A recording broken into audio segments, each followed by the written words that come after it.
आज हम आपकी भूगोल की किताब पृथ्वी और हमारा जीवन के पाठ 4 पृथ्वी की गतियां का अध्ययन कर रहे हैं। इस पाठ को अच्छी तरह समझने के लिए हमने इसे 2 भागों में बांट लिया है। पहले भाग में हमने पृथ्वी के परिभ्रमण तथा परिक्रमण के बारे में जाना था। इन दोनों शब्दों की परिभाषाओं के बारे में जाना था।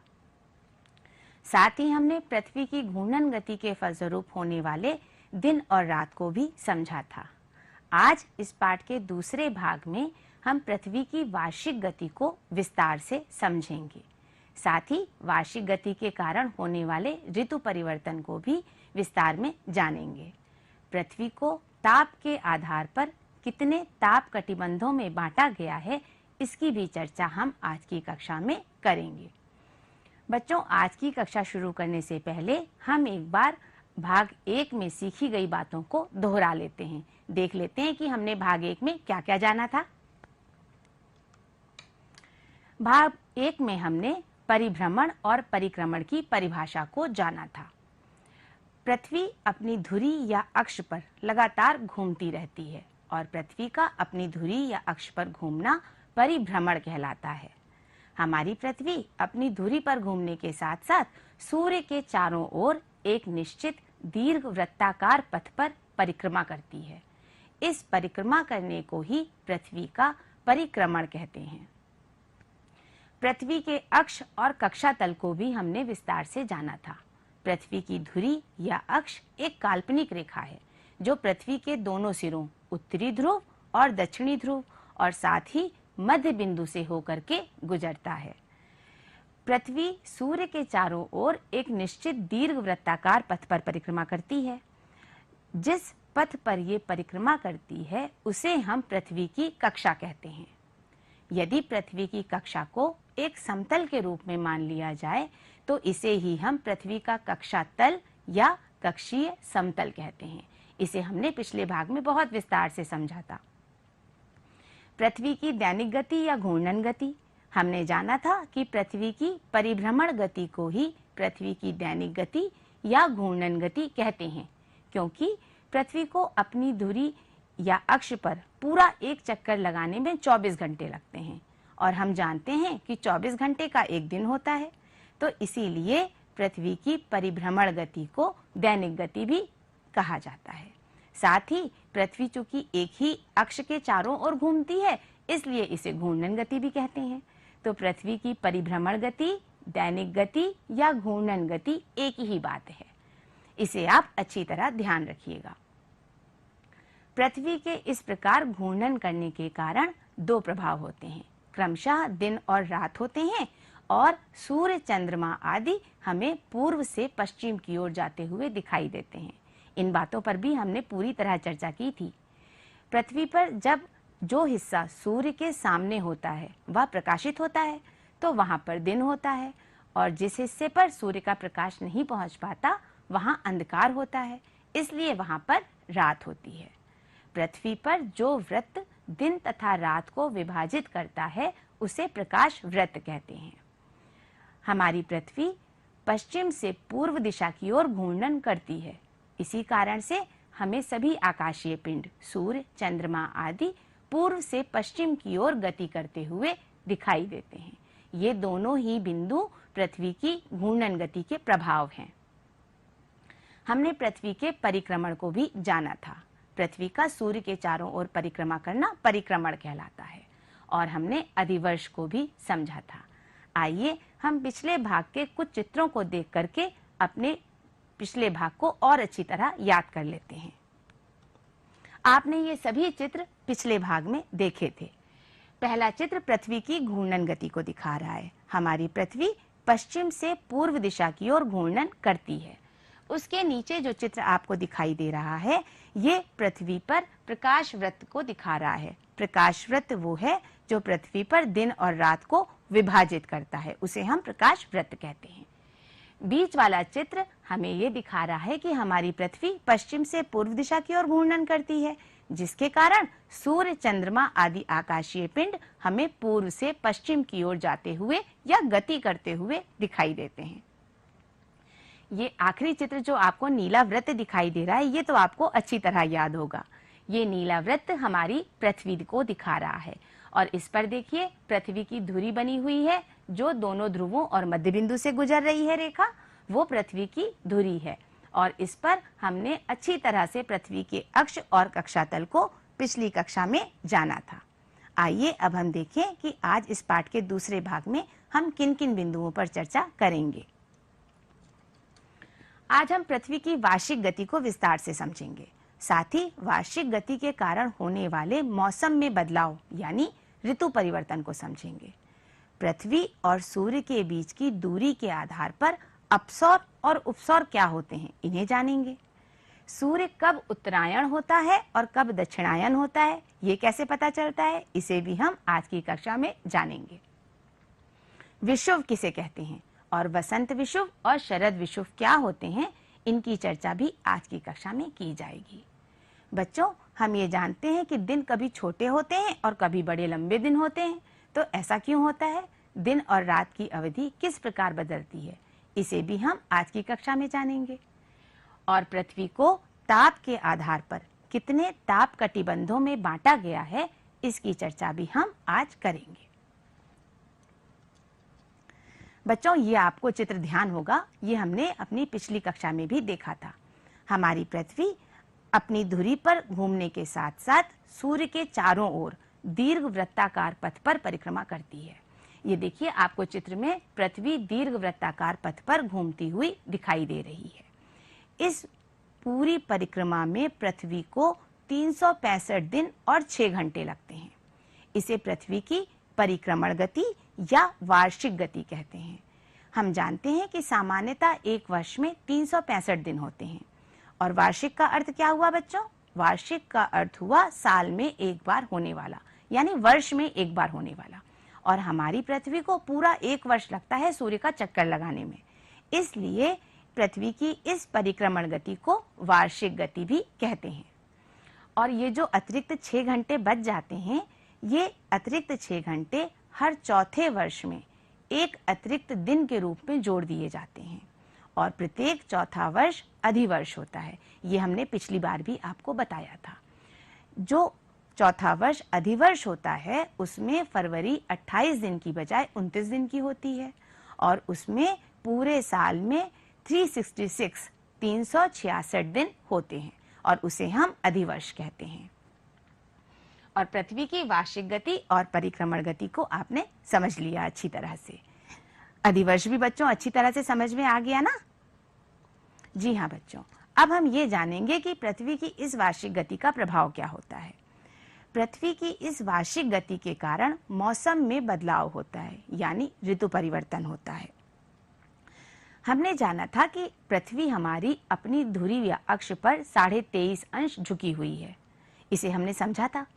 ये जो पृथ्वी हमारी 23.5 अंश अपनी धुरी पर झुकी हुई है, ये हमेशा एक ही ओर झुकी रहती है, यानी पूरे वर्ष इसका झुकाव एक ही ओर होता है। पृथ्वी के 23.5 अंश अपनी धुरी पर झुके होने और सूर्य के चारों ओर दीर्घ वृत्ताकार पथ पर परिक्रमा करने के कारण मौसम बदलते हैं। बच्चों, आप सभी ने अनुभव किया होगा कि कभी कभी एक गर्मी के मौसम में बहुत ज़्यादा गर्मी होती है तो हम पंखा चलाते हैं, कूलर चलाते हैं।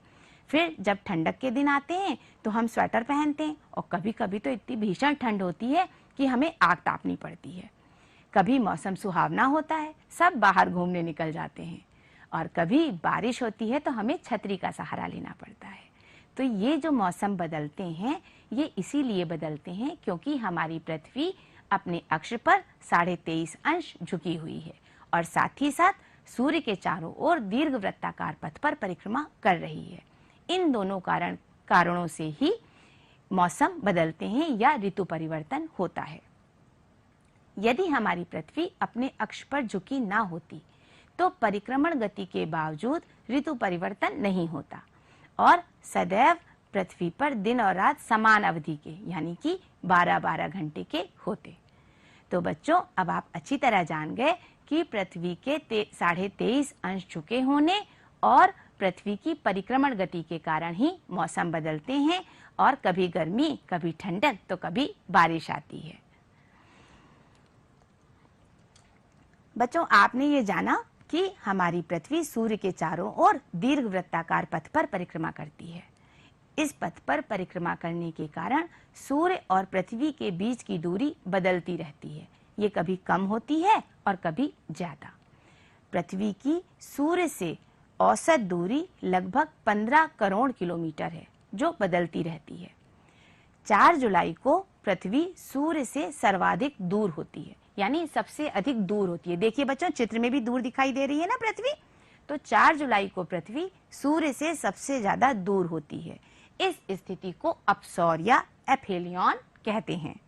इसी प्रकार 3 जनवरी को पृथ्वी सूर्य के सर्वाधिक निकट होती है। सूर्य के सर्वाधिक निकट मतलब सूर्य से सबसे पास में होती है। इस स्थिति को उपसौर कहते हैं। उपसौर को इंग्लिश में पेरिहीलियन कहते हैं। तो बच्चों, कब होता है अपसौर? 4 जुलाई को अपसौर होता है और 3 जनवरी को उपसौर होता है। इन सभी तिथियों को बच्चों आपको याद रखना है। हम जानते हैं कि हमारी पृथ्वी एक ग्रह है और हमारी पृथ्वी के ग्रह होने के कारण इसमें अपना कोई प्रकाश या ऊष्मा नहीं है। हमारी पृथ्वी सूर्य के प्रकाश से ही प्रकाशित होती है और उसी से ऊष्मा प्राप्त करती है। सूर्य से प्रकाश एवं ऊष्मा के रूप में प्राप्त ऊर्जा को सूर्यातप कहा जाता है। तब ये सूर्यातप कभी ज्यादा होता है और कभी कम होता है, यानी ये ऊर्जा कभी कम मिलती है कभी ज्यादा। ऐसा कैसे होता है बच्चों? हमने अनुभव किया है कि दोपहर में गर्मी ज्यादा होती है और प्रकाश भी तेज होता है। ऐसा इसलिए होता है क्योंकि दोपहर में सूर्य की किरणें पृथ्वी पर सीधी पड़ती हैं। जब पृथ्वी पर किरणें सीधी पड़ती हैं तो उस समय प्रकाश क्षेत्र कम होता है, लेकिन तीव्रता ज्यादा होती है। जब तीव्रता ज्यादा होती है तो उसे हम कहेंगे कि सूर्यातप ज्यादा है, क्योंकि सूर्यातप क्या है बच्चों? सूर्य से प्रकाश एवं ऊष्मा के रूप में प्राप्त ऊर्जा। तो जब किरणें पृथ्वी पर सीधी पड़ती हैं उस समय सूर्यातप ज्यादा होता है और प्रकाश क्षेत्र कम होता है, लेकिन तेज प्रकाश होता है। इसके विपरीत जब सुबह और शाम में यानी प्रातःकाल और सायंकाल के समय पर सूर्य की किरणें पृथ्वी पर तिरछी पड़ती हैं। पृथ्वी पर तिरछी किरणें पड़ने के कारण उस समय प्रकाश क्षेत्र ज्यादा होता है, मतलब प्रकाश ज्यादा फैलता है, लेकिन उस समय प्रकाश की तीव्रता कम होती है, या हम ये कह सकते हैं कि उस समय सूर्यातप कम होता है। तो बच्चों, इस प्रकार जब सूर्यातप अधिक होता है तो प्रकाश क्षेत्र कम होता है, और जब प्रकाश क्षेत्र ज्यादा होता है तो सूर्यातप कम होता है। इस तथ्य को आप खुद करके भी समझ सकते हैं। कैसे करेंगे? आइए देखें। ये देखिए बच्चों, जैसा चित्र में दिखाया जा रहा है, आप किसी सीधी सतह या कागज पर, सीधे कागज पर टॉर्च से प्रकाश डालिए। जब आप सीधी सतह पर टॉर्च का प्रकाश डालेंगे तो आपको प्रकाश कम क्षेत्र में फैला हुआ दिखाई देगा, लेकिन ज्यादा तेज दिखाई देगा। आप इसको जब सीधी सतह पर डालेंगे तो ये आपको प्रकाश एक गोले के रूप में दिखाई देगा और तेज दिखाई देगा। और यदि आप सतह को थोड़ा तिरछा कर दें तो प्रकाश क्षेत्र फैल जाता है, यानी कि प्रकाश ज्यादा जगह पर फैला हुआ दिखाई देता है और कम तेज दिखाई देता है। बिल्कुल यही प्रभाव सूर्य की किरणों का पृथ्वी पर होता है। जब पृथ्वी की किरणें धरती पर या पृथ्वी पर सीधी पड़ती हैं तब प्रकाश क्षेत्र कम होता है और सूर्यातप ज्यादा होता है, जैसे दोपहर में। और जिस समय सूर्य की किरणें पृथ्वी पर तिरछी पड़ती हैं उस समय सूर्य का प्रकाश ज्यादा क्षेत्र में फैलता है, यानी प्रकाश क्षेत्र ज्यादा होता है और सूर्यातप कम हो जाता है। इसे आपने अच्छी तरह चित्र के माध्यम से भी समझ लिया। बच्चों, इस प्रकार हमने चर्चा करी कि जब सूर्य की किरणें सीधी पड़ती हैं तो सूर्यातप अधिक होता है, और जब सूर्य की किरणें तिरछी पड़ती हैं तो सूर्यातप कम होता है। इसी प्रकार जब सूर्य की किरणें उत्तर दिशा में सीधी पड़ती हैं, यानी कि उत्तरी गोलार्ध में जब सूर्य की किरणें सीधी पड़ती हैं तो वहां पर सूर्यातप अधिक होता है और वहां अधिक गर्मी होती है। और यदि सूर्य की किरणें दक्षिण गोलार्ध में या दक्षिण दिशा में सीधी पड़ती हैं तो वहां पर सूर्यातप अधिक होता है और वहां पर गर्मी होती है। सूर्य की सीधी किरणों के उत्तर या दक्षिण दिशा में पड़ने के आधार पर ही सूर्य का उत्तरायण होना और दक्षिणायन होना कहा जाता है। जब सूर्य की किरणें उत्तरी गोलार्ध में सीधी पड़ती हैं तो उसे हम सूर्य का उत्तरायण होना या उत्तर अयनांत कहते हैं, और जब सूर्य की किरणें दक्षिणी गोलार्ध में सीधी पड़ती हैं तो उसे हम सूर्य का दक्षिणायन होना कहते हैं। 21 जून को सूर्य कर्क रेखा पर सीधा चमकता है। इस स्थिति को सूर्य का उत्तरायण होना या ग्रीष्म संक्रांति कहते हैं। इस समय कर्क रेखा पर सर्वाधिक सूर्यातप होता है, यानी कि इस समय वहां पर बहुत गर्मी होती है। आर्कटिक वृत्त के उत्तर पूरे भाग में दिन होता है और अंटार्कटिक वृत्त के दक्षिण पूरे भाग में रात होती है। इस समय उत्तरी गोलार्ध में ग्रीष्म ऋतु और दक्षिणी गोलार्ध में शीत ऋतु होती है। बच्चों, इस बात को आप चित्र के माध्यम से भी समझिए। देखिए बच्चों, ये जो हमारी पृथ्वी दिखाई दे रही है, इसमें ये अक्ष वाली रेखा जिस पर उत्तर और दक्षिण लिखा हुआ है, इसका उत्तरी सिरा सूर्य की ओर झुका हुआ दिखाई दे रहा है। जब जो हिस्सा सूर्य की ओर झुका हुआ है वहां पर सूर्यातप ज्यादा होगा, इसीलिए इस समय उत्तरी गोलार्ध में सूर्यातप ज्यादा होता है और इसीलिए इसको सूर्य का उत्तरायण होना कहते हैं। यदि आप इसमें आर्कटिक वृत्त के ऊपर देखें तो वहां पर पूरे भाग में दिन होगा और इसी तरह दक्षिण दिशा में अंटार्कटिक वृत्त के दक्षिण में पूरे भाग में रात होगी। इस समय चूंकि उत्तरी गोलार्ध में अधिक सूर्यातप है तो वहां पर ग्रीष्म ऋतु होगी और दक्षिणी गोलार्ध में इस समय शीत ऋतु होगी। इसके बिल्कुल विपरीत 22 दिसंबर को सूर्य मकर रेखा पर सीधा चमकता है। इस स्थिति को शीत संक्रांति या मकर संक्रांति कहते हैं और इसे सूर्य का दक्षिणायन होना भी कहा जाता है। इस समय मकर रेखा पर सर्वाधिक सूर्यातप प्राप्त होता है। सर्वाधिक सूर्यातप का मतलब है कि वहां पर गर्मी बहुत ज्यादा होगी। इस समय अंटार्कटिक वृत्त के दक्षिण पूरे भाग में दिन होता है और उत्तरी गोलार्ध में आर्कटिक वृत्त के उत्तर पूरे भाग में रात होती है। इस समय उत्तरी गोलार्ध में शीत ऋतु होगी और दक्षिणी गोलार्ध में ग्रीष्म ऋतु होगी, क्योंकि यहाँ पर अधिक सूर्यातप प्राप्त हो रहा है। इस चीज को भी बच्चों आप अच्छी तरह से चित्र के माध्यम से समझ सकते हैं। देखिए बच्चों, इस समय आपको दक्षिणी सिरा, पृथ्वी का दक्षिणी सिरा यानी जो पृथ्वी का अक्ष है उसका दक्षिणी सिरा सूर्य की तरफ दिखाई दे रहा है और उत्तर वाला हिस्सा सूर्य से दूर दिखाई दे रहा है। जब दक्षिणी गोलार्ध सूर्य की ओर झुका हुआ है तो इस समय दक्षिणी गोलार्ध में ग्रीष्म ऋतु होगी और इसे हम सूर्य का दक्षिणायन होना कहेंगे। अच्छी तरह बच्चों चित्र से समझने का प्रयास करिए। देखिए, दक्षिणी वाला सिरा जो है वो सूर्य की तरफ दिखाई दे रहा है और उत्तर वाला हिस्सा सूर्य से दूर जाता हुआ दिखाई दे रहा है। इसे ही हम सूर्य का दक्षिणायन होना कहते हैं और 22 दिसंबर को सूर्य मकर रेखा पर सीधा चमकता है। बच्चों, इन तिथियों को आपको बहुत ध्यान से याद करना है। इस प्रकार हमने जाना कि वर्ष में एक बार सूर्य कर्क रेखा पर सीधा चमकता है और एक बार मकर रेखा पर सीधा चमकता है, परंतु वर्ष में 2 बार ऐसी स्थिति भी आती है कि जब सूर्य विषुवत वृत्त, विषुवत रेखा या भूमध्य रेखा पर सीधा चमकता है। आइए जानें ये तिथि कौन कौन सी हैं। इस चित्र को भी बच्चों ध्यान से देखिए। इसमें जो सूर्य के ऊपर और नीचे जो तिथि लिखी हुई है 21 मार्च और 23 सितंबर, इन दोनों तिथियों को 21 मार्च को और 23 सितंबर को सूर्य भूमध्य रेखा पर सीधा चमकता है। इस समय ना तो उत्तरी ध्रुव और ना ही दक्षिणी ध्रुव सूर्य की ओर झुका होता है। कोई भी ध्रुव इस समय सूर्य की ओर झुका हुआ नहीं होता है। इस समय सूर्य की सीधी किरणें भूमध्य रेखा पर पड़ती हैं। भूमध्य रेखा पर सीधी किरणें पड़ने के कारण इस समय पूरी पृथ्वी पर दिन और रात की अवधि बराबर होती है, यानी कि 12 घंटे का दिन और 12 घंटे की रात होती है।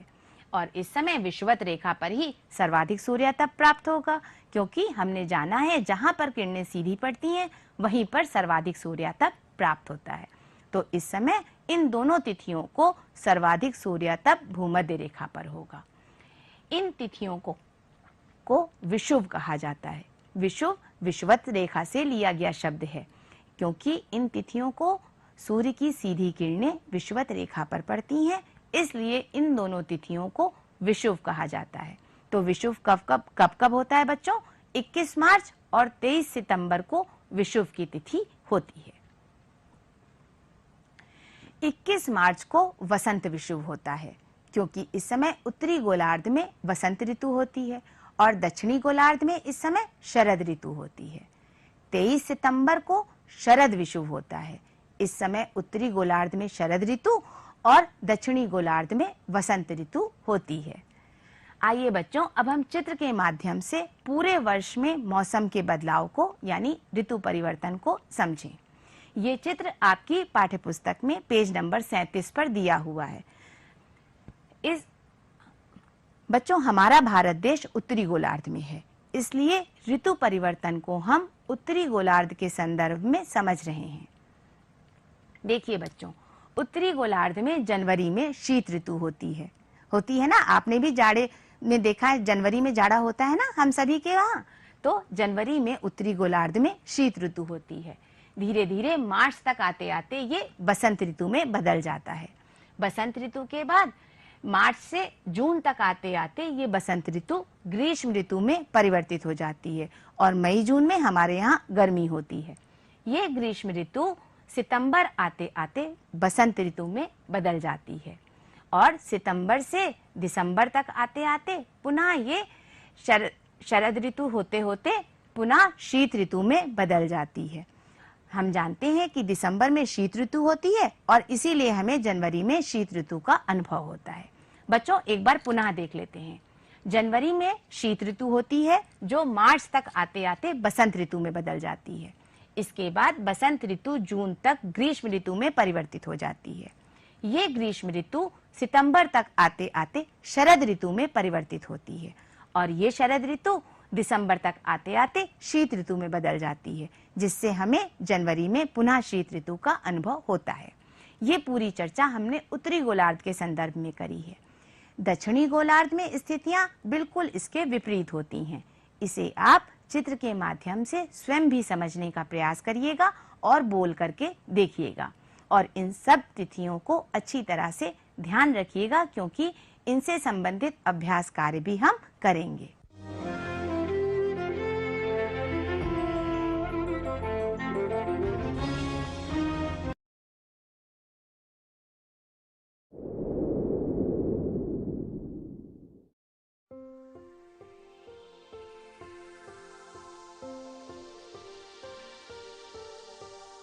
मुश्किलों से भरी आई है ये घड़ी, जीतेंगे हम तभी, होंगे साथ जब सभी हो। सूने पड़े चमन को अपने देश वतन को, है फिर से हमें सजाना, है जीवन दीप बचाना।